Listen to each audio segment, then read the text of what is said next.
Oke, kali ini kita akan membahas mengenai transformasi atau pemetaan. Nah, kita fokus pada transformasi linier. Pada dasarnya kita memiliki tiga transformasi, yaitu transformasi linier, transformasi kebalikan, dan transformasi bilinier atau rasional. Nah, pertama kita membahas mengenai transformasi linier. Fungsi umum dari transformasi linier yaitu W sama dengan AZ plus B.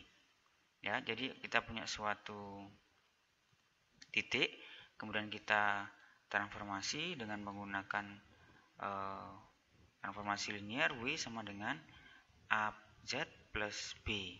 Oke. Nah, harus kita ketahui bahwa transformasi linier W sama dengan AZ plus B ini ada 4 kasus. Kita bagi menjadi 4 kasus.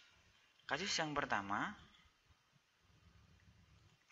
yaitu jika A sama dengan 1 dan B-nya sama dengan 0.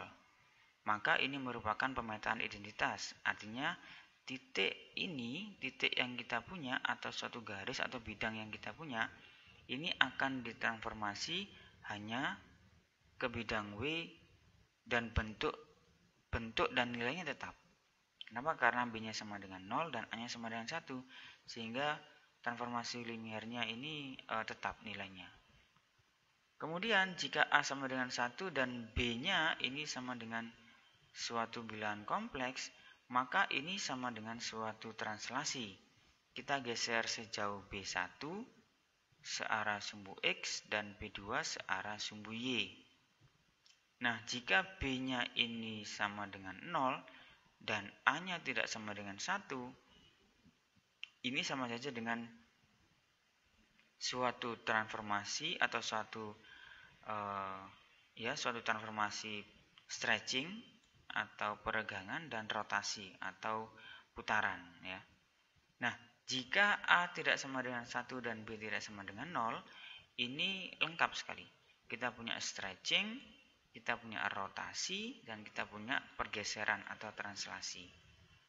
Nah, kasus kalau kita punya W sama dengan AZ plus B, di mana A tidak sama dengan 0 dan B tidak sama dengan 0, A tidak sama dengan 1 dan B tidak sama dengan 0, maka stretching, rotasi, dan translasi.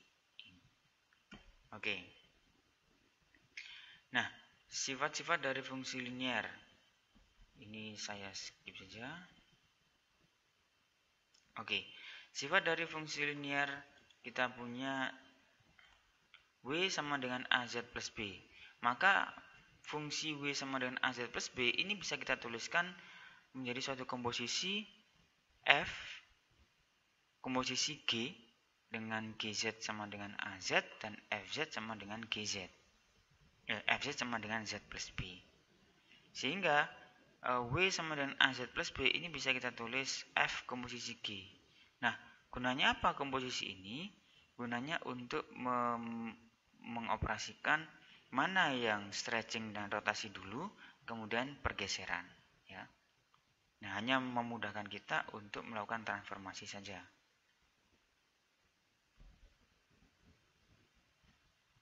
Nah, komposisi ini mempermudah kita untuk menentukan daerah hasil pemetaan dan membuat sketsa grafik dari hasil pemetaan di bidang W. Ya, karena operasinya kita operasikan ke GZ dulu, baru ke FZ, satu persatu.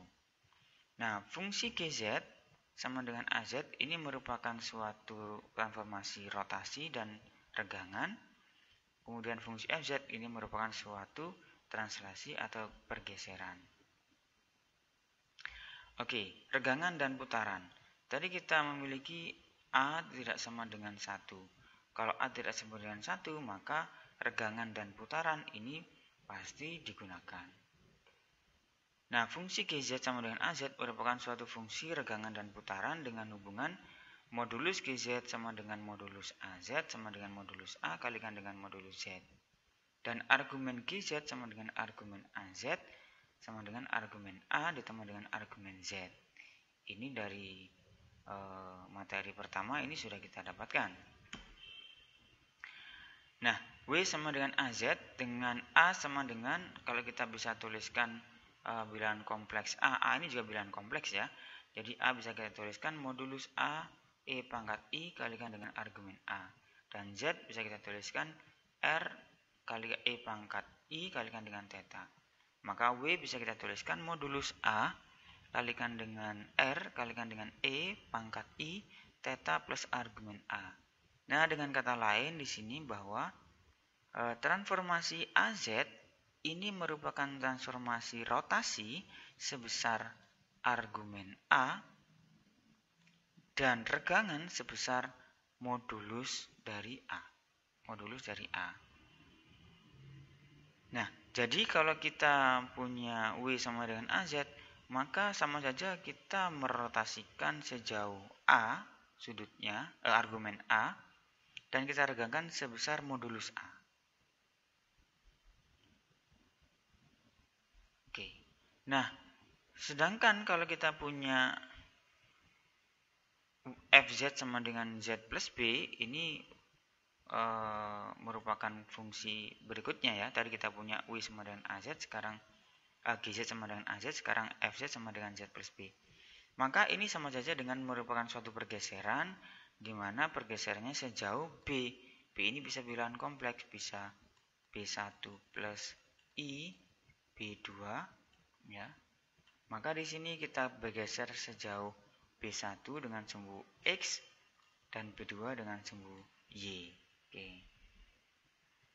Nah, sehingga lengkaplah kita sudah bahwa transformasi linear merupakan transformasi yang bisa kita komposisikan F komposisi G, di mana kita operasikan terhadap G dulu, rotasi dan regangan, kemudian baru terhadap F, yaitu pergeseran. Contoh, tentukan bayangan dari titik P-1,2 ya, dengan transformasi W sama dengan min 2I Z plus 1 min 3I. Nah, kalau kita gambar dalam diagram argan ya, maka P sama dengan min 1,2 kita tuliskan seperti ini. Nah, kita tuliskan seperti ini. Nah, kita kembali ke transformasi W-nya. Ingat tadi kita punya A. Jika A tidak sama dengan 1, maka otomatis kita bisa regangkan sebesar modulus A ya, dan kita rotasi sebesar argumen dari A. Nah, argumen dari A. Maka di sini A-nya sama dengan min 2I. Maka langkah yang pertama kita harus mencari dulu modulus A. Modulus A sama dengan 2, jelas. Argumen dari A, ingat argumen dari A adalah argumen dari A yaitu ya kita punya sama dengan min Y per X gitu kan. Y per X di sini kita punya min 2I min 2 per 0. Nah, min 2 per 0 ini sama dengan berapa? Kalau kita arges tangankan. Nah, sama dengan min 90. Ya, min 90. Artinya kita rotasi searah jarum jam sejauh 90 derajat. Searah jarum jam, ingat min ya, searah jarum jam. Maka sama saja dengan titik tadi min 1,2 kita regangkan sebesar 2 kali, berarti kita kalikan dengan 2. Kita kalikan dengan 2. Kita punya min 2,4. Kemudian min 2,4 kita rotasikan sejauh 90 derajat searah jarum jam. Kita rotasikan ya, kita rotasikan sejauh 90 derajat.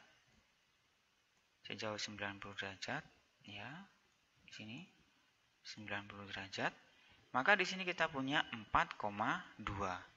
Nah, 4,2 ini adalah hasil dari rotasi dan regangan. Nah, sekarang kita kembali ke sini, kita punya W-nya adalah B-nya adalah 1, min 3. 1 min 3 berarti 1, min 3. Artinya apa? Tadi kita punya 1, min 3 ya. X-nya sama dengan 1, X sama dengan 1, Y-nya sama dengan min 3. Nah, artinya apa? Artinya ini kita geser sejauh 1 ke kanan, X ya. Kemudian kita geser sejauh 3 ke bawah karena Y. 1, 2, 3. Nah, hasilnya adalah 5, min 1. Nah, ini adalah suatu transformasi linier.